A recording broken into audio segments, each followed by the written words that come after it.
Symbolism is part of all forms of media, and video games are no exception. Now, what we have here today is a list of the 7 best hidden meanings in video game levels. Word of warning, there will be spoilers because you need to understand the story to get how these levels tie into them. But with that, let's get to it. Here's our number 7 pick.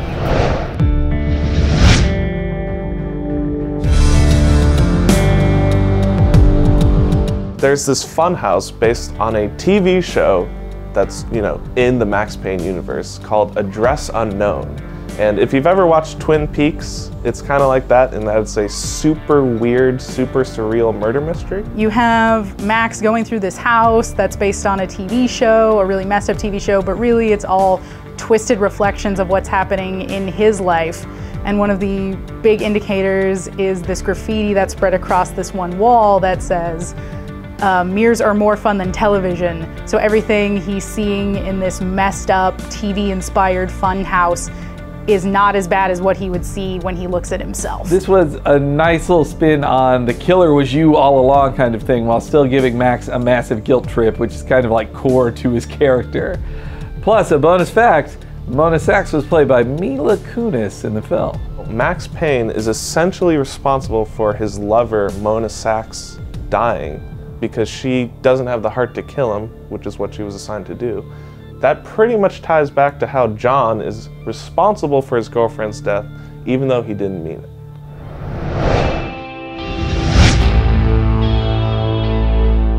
So Bastion, you're right, you're the kid and the world's been destroyed by this thing called the Calamity, and you're just kind of running around picking up these pieces to activate the Bastion and escape. At the very end, you have the option to basically reverse time and try and prevent the Calamity, or just escape forever.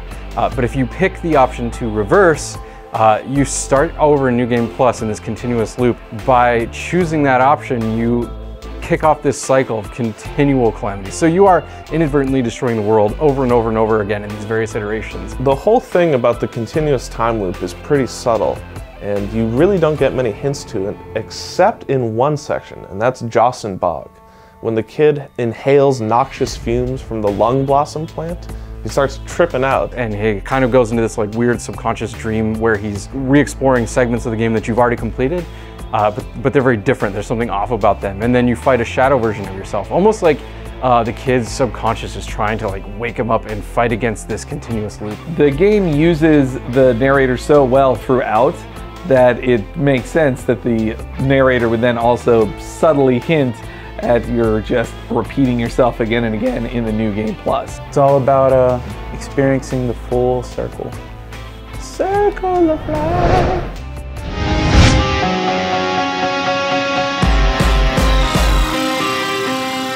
The Dollmaker's workshop in Alice Madness Returns is in and of itself a very fucking creepy level, because it's just all these like weird soulless porcelain dolls are being made, and that's just a really unsettling thing. Like, my aunt has a room just full of that kind of shit, and it's terrifying.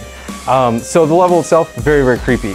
But it's even worse when you find out at the end of the game that Dr. Angus Bumby, your caretaker at the orphanage that Alice lives in, is hypnotizing children and selling them off into child prostitution. You get to the end and you meet the Dollmaker, and you realize what he's doing and why the level you were just in is important, and it just sends a chill down your spine, realizing what you've seen and why.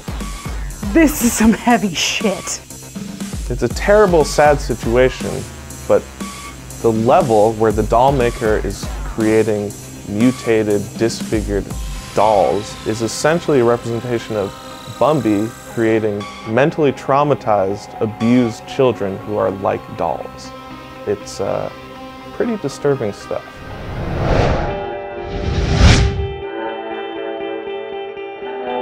You have this character who you think is going on this noble quest, kind of like the American military did when they wanted to end the war by stopping Japan, but then you get to the end and you see the end result and you have to wonder if maybe it was the right decision after all. A lot of indie games end with like, you were the killer all along, or it was a big dream.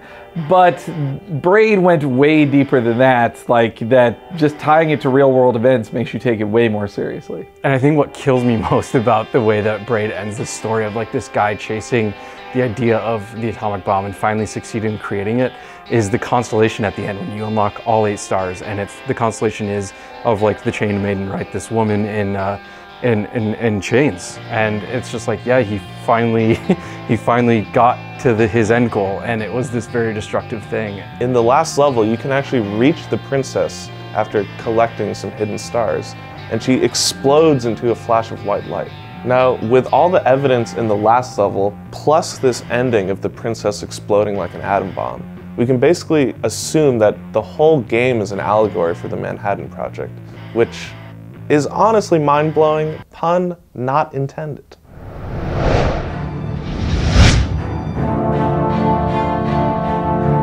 This entire dungeon is essentially a play-by-play for the story The Spider's Thread, which is written by a Japanese author in 1918. I think it's really important for establishing Link as a hero, because in the original story, The Spider's Thread, the guy who's climbing up the thread tells the people below him to jump off, it's just for him, and it breaks, showing that he has no compassion and it doesn't deserve to be in paradise.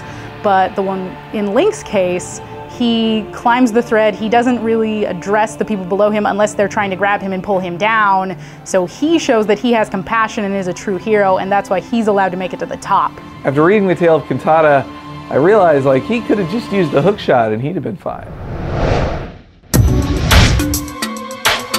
Yeah.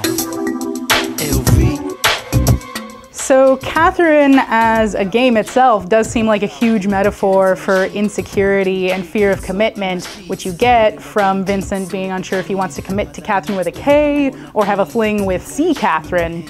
But then you get into the dream sequences and it just gets even crazier. I like that the puzzle game is very much a representation of his struggle deciding, first of all, which woman he wants to be with, but also his struggle deciding if he wants to be with either of them at all. Relationships with husbands, wives, whatever, they're just a roller coaster and you don't have control over them all the time. You know, like with the nightmare puzzles, it's probably like the worst case situation.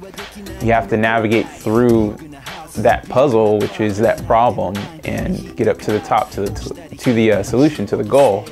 The unpredictable layout of the blocks as you ascend is kind of similar to how you can't really know what's coming in a dedicated relationship, and there's no one right way to solve a puzzle, just like there's no one right way to experience a relationship.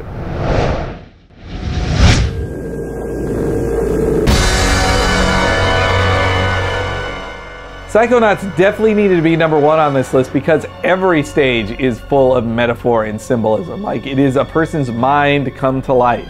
Psychonauts is a game a lot of people really liked, in particular because of the fact that you get to explore all of these eccentric characters and really get a sense of kind of why they are how they are. The worlds in which the characters exist are just reflections of their innermost fears and desires, and just looking at the environments in which you are tells you a lot about the characters that you wouldn't otherwise know. So really, everything you learn in Psychonauts is learned through metaphor. I like that completing the stages doesn't fix the people because it's just their mind. You can't change someone's mind.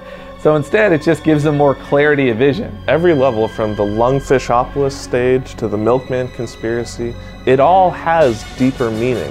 And you just have to piece together the parts to figure out, you know, how does this relate to the character whose mind I'm inside.